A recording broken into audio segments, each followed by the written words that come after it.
வணக்கம்.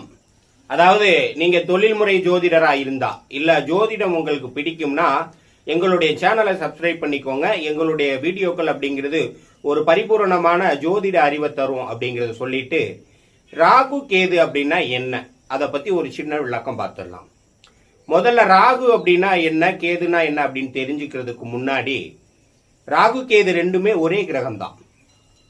உடலற்ற பருப்பொருளற்ற இருள் வடிவத்தின் தலை மற்றும் வால் பகுதி, இதுக்கு தான் ராகு கேது அப்படின்னு பேரு.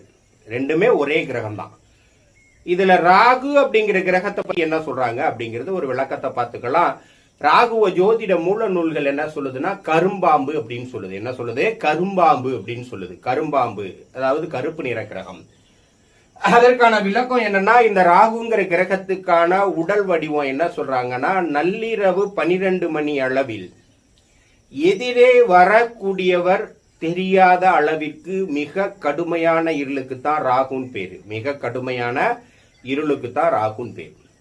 ராகுனா என்ன சொல்றாங்கன்னா, நள்ளிரவு 12 மணி அளவில் எதிரே வரக்கூடியவர் தெரியாத அளவுக்கான கடுமையான இருளுக்கு தான் ராகு அப்படின்னு பேரு.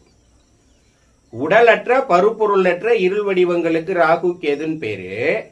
அந்த உடலற்ற பருப்பொருளற்ற இருள் வடிவங்கள் அந்த ராகு கேது பாத்தீங்க அப்படின்னா, தலைப்பகுதிக்கு ராகுன்னு பேர் கொடுக்கறாங்க. அந்த தலைப்பகுதி என்ன அப்படின்னு கேட்டீங்க அப்படின்னா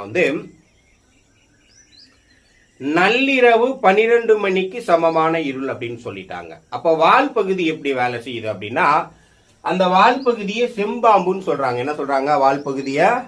வால் பகுதியை செம்பாம்புன்னு சொல்றாங்க. செம்பாம்பு அப்படின்னா என்ன தத்துவத்துல இங்க வருது அப்படின்னு கேட்டீங்க அப்படின்னா, அதிகாலை நேரத்தில் எதிரே வரக்கூடியவர் முகம் தெரியக்கூடிய வெளிச்சம். அதை அவங்க இருள்ல இருந்து வேறுபடுத்துறாங்க. அவங்க என்ன பண்றாங்க? இருள்ல இருந்து வேறுபடுத்துறாங்க. ராகு 12 மணி இருள், கேது அதிகாலை 4 மணிக்கு மேல் வரக்கூடிய ஒரு சிகப்பு நிற வெளிச்சம் அப்படிங்கிறாங்க கேது. இந்த கேதுவுக்கு என்ன பேர் அப்படின்னா செம்பாம்பு அப்படின்னு பேரு. ஆக ஒரே கிரகத்தினுடைய இரு பகுதி தான் தலைப்பகுதி, வால் பகுதி தான்.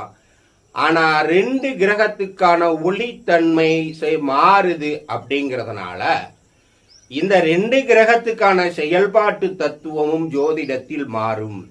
2 கிரகங்களும் செயல்படுவதும் மாறும். 2 கிரகத்தின் காரகத்துவமும் மாறும். 2 கிரகத்துக்கான பலன்களும் மாறும். ரெண்டுமே வேற வேற தன்மைகள் கொண்டது அப்படிங்கிறத தெரிஞ்சுக்கிட்டு, இந்த இருள் கிரகம் தான் கிரகணத்தை உருவாக்குது. அந்த கிரகணமும் 2 பேர் உருவாக்குறப்ப வேற வேற வடிவத்துல இருக்கு தெரிஞ்சு